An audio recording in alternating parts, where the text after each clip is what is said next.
One and welcome back. Today, I want to share something deeply personal with you that I recently moved through, something really emotional that provided an opportunity for healing that I didn't know I needed. So much has surfaced since I broke my wrist on April 4th. For all of you who are listening, who understand that everything's connected, our body, our mind, our emotions, the things that are held within our nervous system and our subconscious mind, a physical injury or something like that can often coincide with bringing to the surface other things that maybe you needed to become aware of. This has been a catapult of an awareness upgrade for me. And even more so than that, I really didn't know what was lying diamond. It's kind of like a diamond in the rough, dormant within me. And this happened on my feminine side. So it really has to do with the nurturing feminine mothership support, receiving, all of that. And my mom is getting remarried. And while I love her so deeply, and I know she loves me too, there was some stuff stirred up deep within me around this. And it was like I could feel into the whole restructuring of my family matrix, hence the restructuring of my wrist, my bones coming back together stronger than they were before.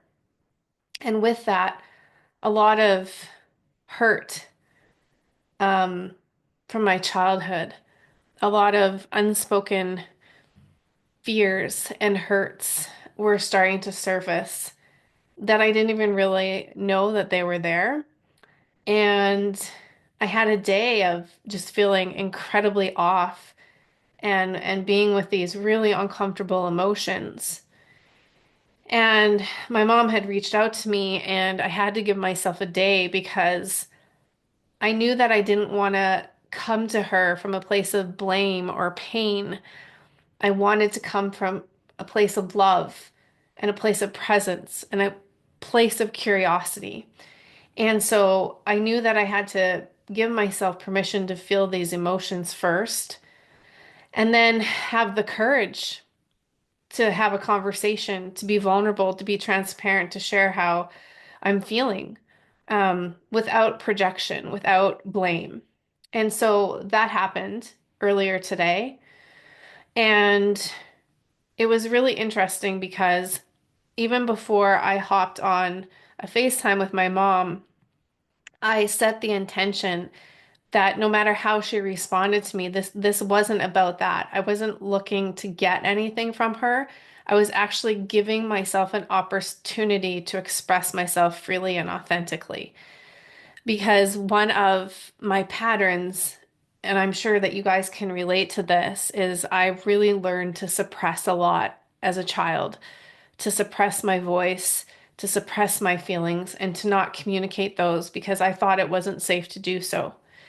And so, still, as an adult, every time I do this, it's like I had this image of building a ladder for little Amy to ascend from the fear that she's been hiding in.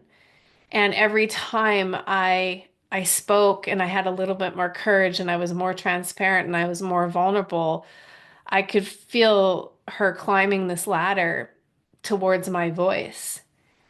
And so this is an invitation into anybody that might be um, going through a journey like this, because everything outside that's external that triggers something within, it's our internal world. It's we can't control the outside, but it's always an opportunity to build something new. My friend calls me the love architect. And after I had this conversation, I let him know, kind of how it went. And he said to me, "Well, Amy, you're the love architect, so I'm sure you're going to create something amazing out of this." I'm like, "You're right. I am. I'm going to create something magnificent out of this." And that's when I really had the imagery of little Amy climbing this ladder. Like every time we face a fear, we build a bridge to pull our little selves out of hiding into safety. And so this is for anyone, for you specifically, if you still have parts of you, little parts of you that still crave safety. and want to come out of hiding and know that they can be safe in how they're feeling, in their hurt, and in their pain. Welcome to Winning the Divine Lottery. I'm your host, Amy Dawes. I asked my mom a really courageous question, a really bold question, and a question that I didn't know that I was going to ask while we were speaking. And that was, why did you stay with my dad if you didn't really love him? And do you know how that impacted me? She didn't, so I told her. Again, coming from the most loving place and coming from a place of not blame, which means this is what I'm feeling, this is what I've been experiencing, this is what I've been navigating through. And it's a very interesting dynamic because how I'm choosing to show up with my son is completely different how my parents have chosen to show up with me. And I really want to insert a very important point here. And that does not mean that they did worse than I'm doing as a parent by any means. It means I've taken everything that I've learned in my life and just chose to integrate that as wisdom and knowledge and use it in my life in the way that I feel makes me proud of who I am. And that doesn't mean that I haven't made mistakes. That doesn't mean that my son might not come to me when he's in his 40s or 50s or 60s. Who knows? With hey mom, I just had this hurt come up from my childhood and I wanted to talk to you about it. I hope that happens actually. Like I hope my son knows that at any time, in any place, in any moment in his life, that he knows that he can come to me for those things.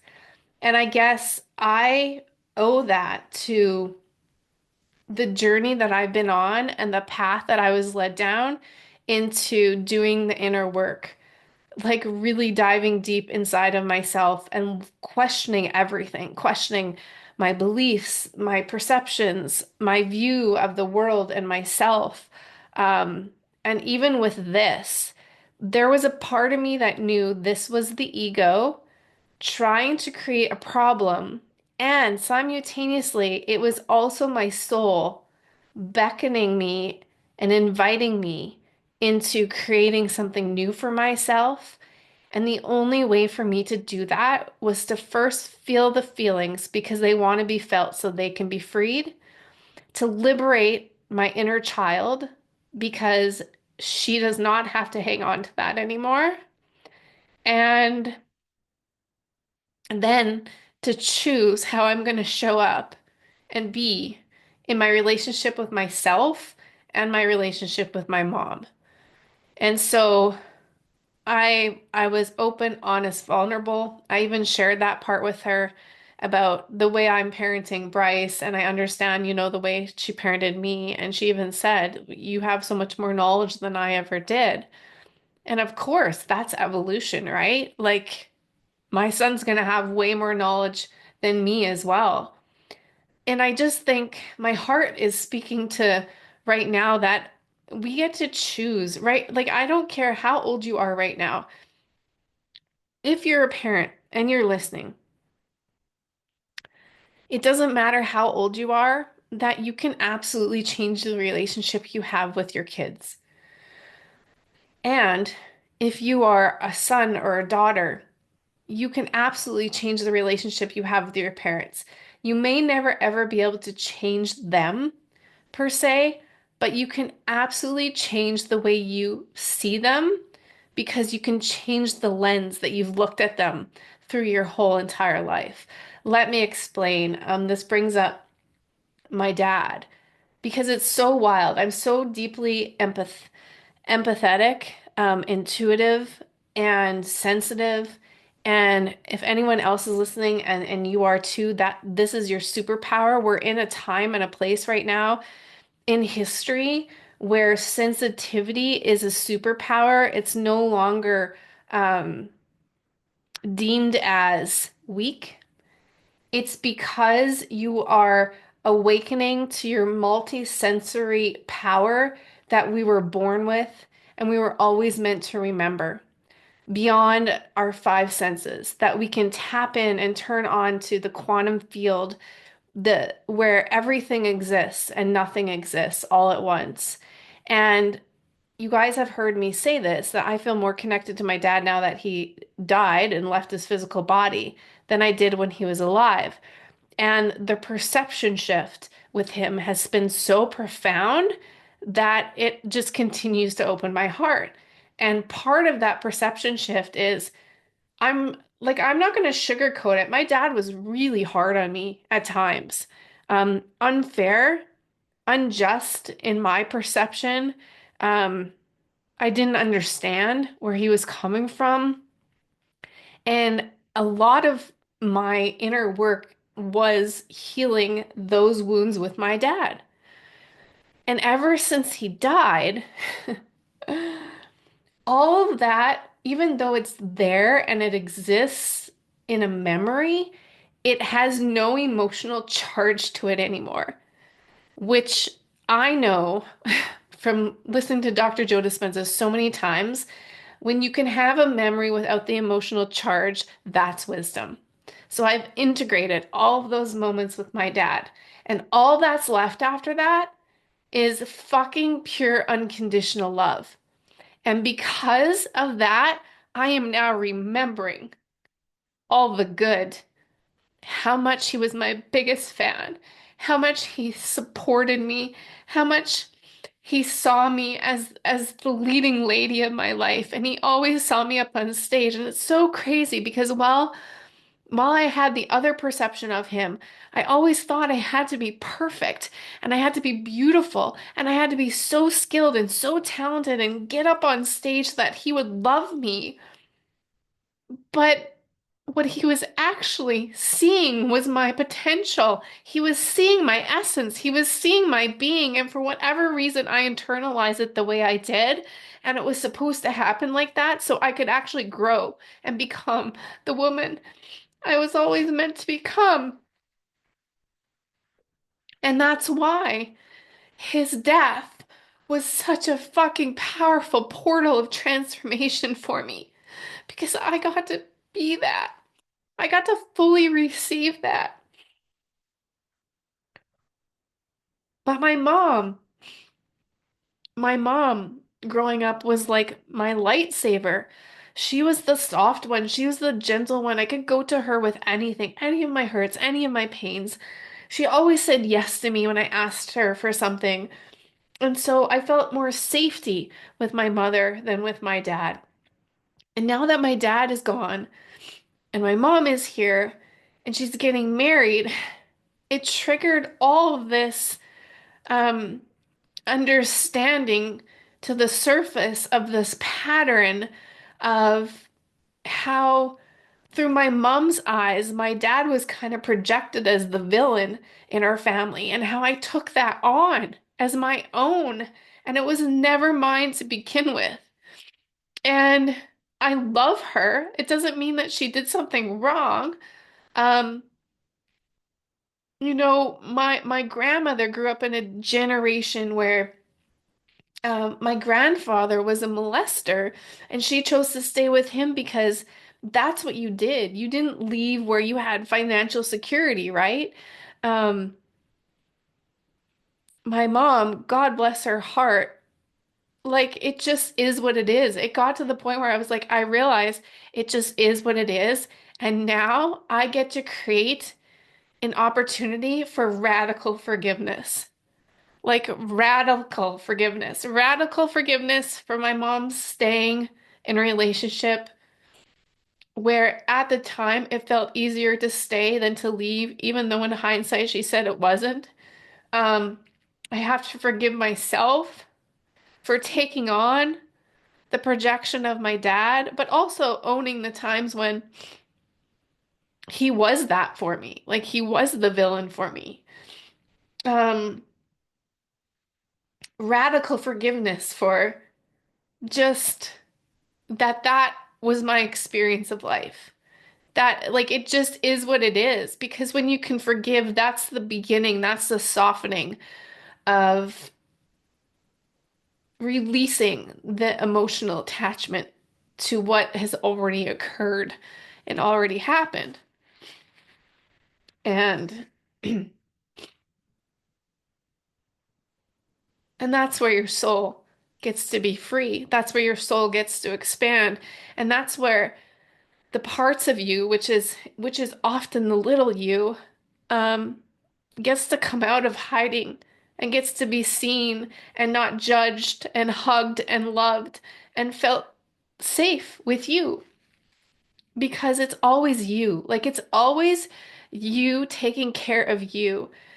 And if you could just see this for a second, I often sometimes say that from a victim standpoint. I'm calling myself out right now because again, I spend a lot of time alone.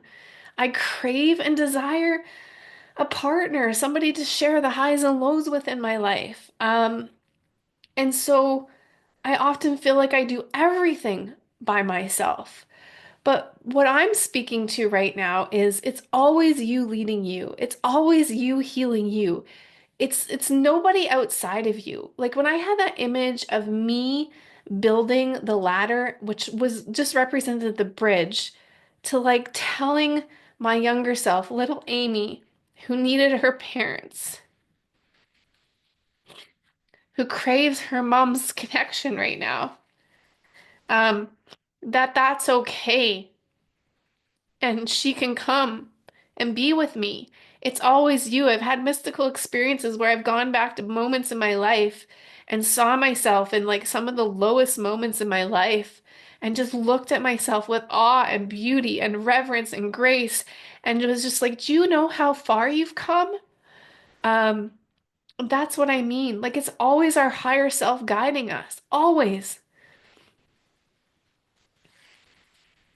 And so when the term no one's coming to save you, it's because you're supposed to save you, because you're actually already saved. But when you can meet yourself where you are, when you cannot run away from your uncomfortable emotions, when you can embrace them, when you can lean in just a little bit, as even just a little bit. This started on Easter Sunday. I was just shaken up and I started to lean in a little bit. And I even judged myself for not leaning in fully. It's ridiculous how much our mind judges us. And I eventually leaned in a little bit more and more and more and more and more and more and more and more. So to the point where I felt okay and settled within myself that I could have an intelligent, emotional, raw, transparent conversation with my mom. And I think death is such a great teacher as well. I think with my dad, something great that taught me was not to leave things unspoken. And one of the quotes I shared at the My Time to Rise Summit in my speech, Born Worthy, I actually have it right here because it just relates to this too. It says, what matters is you speak your truth, raw and unfinished as it may be, because in the space between unspoken words, that's where fear lives. You see, you think you have a lifetime of moments with people you love, so you hold back saying what you really want to say. And I still remember when I was with my dad in those final moments, I didn't hold back anything, not a thing. And I don't want to wait. I don't want to wait till that moment with my mom. So anytime something bubbles up inside of me that I have to work through and I can get to this place where I can open my heart more, I'm going to say the things out of love, not out of hurt.